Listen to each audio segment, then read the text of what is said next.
အားလုံးမင်္ဂလာပါခင်ဗျာဒီနေ့မျှဝေပေးသွားမယ့်အကြောင်းအရာကတော့ဒီနိုင်ငံရေးပါတီတွေနဲ့နိုင်ငံရေးဆိုတာခေါင်းစဉ်တွေပေါ့လေဒါကျွန်တော်ရဲ့မျှဝေသွားမှာဖြစ်တကယ်တော့ဒီနိုင်ငံရေးပါတီတွေဆိုတာပေါ့လေနိုင်ငံရေးနဲ့ပတ်သက်လို့ရှိရင်ဘယ်လိုပဲမတူကြတဲ့အမြင်တွေယူဝါဒတွေရှိနေပါသေးနိုင်ငံတော်တည်ဆောက်ရတဲ့ပေါ့လေအမျိုးသားအကျိုးစီးပွားကိုရှေ့ရှုပြီးတော့လိုအပ်တဲ့ဖြစ်နိုင်ရရှိတဲ့ပေါ့လေအချက်တွေကိုပူးပေါင်းဆောင်ရွက်ဖို့ညှိနှိုင်းဖို့လိုအပ်တာဖြစ်ပါတယ်ဒီနေ့ဒီလိုအခြေအနေကာလမျိုးဆိုလို့ရှိရင်နိုင်ငံရေးနဲ့ပတ်သက်ပြီးတော့ပေါ့လေနိုင်ငံရေးဆိုတဲ့စကားလုံးကိုလက်ပြီးကောက်ယူတဲ့အချက်တွေနောက်တစ်ခါနားလေပုံတွေကအဓိကအရန်ကိုအရေးကြီးတဲ့အချက်ပဲဖြစ်ပါတယ်။ဘာဖြစ်လို့လဲဆိုလို့ရှိရင်တော့ဒီနိုင်ငံရေးကပေါ့လေတန်ဖိုးရှိတယ်အမျိုးသားဒုစည်းဝါဒီအခုကဒီရည်မှန်းချက်တွေကိုညှိနှိုင်းပူးပေါင်းတာဖြစ်ချင်းဆောင်ရွက်ကြရင်လည်းအမြင်မတူတဲ့အချက်တွေကနေပြီးတော့ပေါ့လေဒီနေ့ဒီလိုအခြေအနေတရက်ကိုရောက်ရှိလာကြတာဖြစ်ပါတယ်။နောက်တစ်ချက်ကတော့ဒီနိုင်ငံရေးလုပ်ငန်းစဉ်တွေကပေါ့လေဒီနိုင်ငံတည်ဆောက်ရတဲ့အတိုက်ခံလုပ်ငန်းစဉ်တစ်ခုတော့မဟုတ်ဘူးပေါ့။ဆိုချင်တာကဘာလို့ဆိုလို့ရှိရင်တော့ဒီနိုင်ငံရေးကပေါ့မိမိနဲ့မတူညီတဲ့သူတွေကိုဒီဆန့်ကျင်တဲ့လုပ်ရမှုမဟုတ်ပေမဲ့မတူညီတဲ့သဘောထားတွေရည်ချက်တွေဒီမတူညီတဲ့အချက်တွေကပြီးတော့ပေါ့လေနိုင်ငံတည်ဆောက်ရနိုင်ငံတို့တည်းရတဲ့ဖြစ်နိုင်ရရှိတဲ့အချက်တွေကိုပူးပေါင်းညှိနှိုင်းဆောင်ရွက်ဖို့အတွက်လုပ်ရတဲ့လုပ်ငန်းစဉ်တစ်ခုပဲဖြစ်ပါတယ်။ဆိုတော့နိုင်ငံရေးဒီအားလုံးရပြောလေနိုင်ငံရေးအမျိုးမျိုးရဲ့အဓိကကြီးမှန်းချက်ရည်ချက်ကဘာလဲဆိုလို့ရှိရင်တော့နိုင်ငံတည်ဆောက်ရေးဖြစ်တဲ့အတွက်ကြောင့်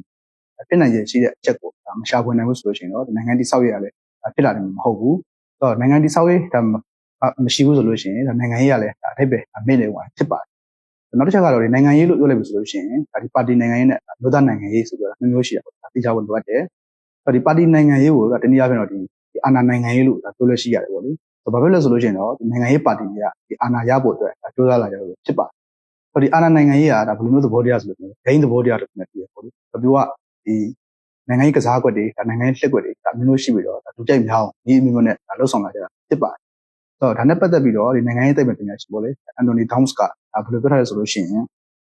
နိုင်ငံရေးပါတီတွေဟာလူကြိုက်များမှုနဲ့မြေအများဆုံးရရှိဖို့အတွက်ဆုံးဖြတ်ချက်တွေချမှတ်တဲ့အခါမှာပြည်သူလူထုအကျိုးရှိဖို့အတွက်ဒေသစဉ်းစားစရာတွေကိုပို့ထုတ်ရမှာဖြစ်ပေမဲ့လို့ပြည်သူလူထုရဲ့ဒေသခံစားချက်တွေကိုကြွကြုံမှုတက်ဖြစ်သွားတတ်တယ်ဆိုပြီးတော့ပြောထားတာရှိပါတယ်နိုင်ငံရေးပါတီတွေရဲ့မူဝါဒကြွကြုံတယ်မှာပေါ့လေ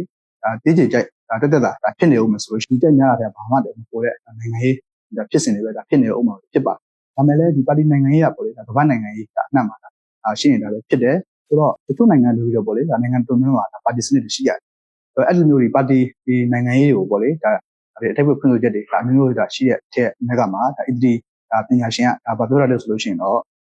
နိုင်ငံရေးပါတီဆိုတာရွေးကောက်ပွဲတွေမှာတရားဝင်ကိုယ်ပိုင်တင်ကြတစ်ခုကိုဆွဲကင်တာဝင်ရောက်ရှင်ပြန်ပြီးတော့အဲ့ဒီရွေးကောက်ပွဲတွေကတဆင့်ပေါ့လေသူတို့ရဲ့ကိုယ်စားလှယ်တွေကိုအစိုးရယာထုတွေစီကိုပို့ပေးနိုင်စွမ်းရှိတဲ့နိုင်ငံရေးအဖွဲ့အစည်းတစ်ခုဖြစ်တယ်ဆိုပြီးတော့ပြောထားတာဖြစ်ပါတယ်။ဒါကြောင့်မို့လို့နိုင်ငံရေးပါတီတွေရဲ့နိုင်ငံရေးအမြင်ပုံဆောင်တဲ့တာဝန်တွေကိုကြည့်မယ်ဆိုရင်သက်ဆိုင်ရာလူမှုအုပ်စုအသီးသီးရဲ့ညွှန်မှန်းချက်တွေလိုလားချက်တွေကိုနိုင်ငံရေးစနစ်အတွင်းသင်ရှားပေါ်လွင်စေဖို့အတွက်ဆွမ်းဆောင်ကြရတာလည်းဖြစ်ပါတယ်။ဒီမြန်မာနိုင်ငံရေးခင်းကျင်းကဒီနိုင်ငံရေးမတင်တဲ့ချက်တွေကြောင့်မို့လို့လက်နက်ကင်ပြီးတော့တော်လှန်လာကြတယ်လို့ဖြစ်တယ်။ဆိုတော့အဲ့လိုမျိုးဒီလက်နက်ကင်တော်လှန်လာကြတဲ့နောက်မှာအကြံဖက်မှုတွေလည်းပါလာတာဖြစ်ပါတယ်။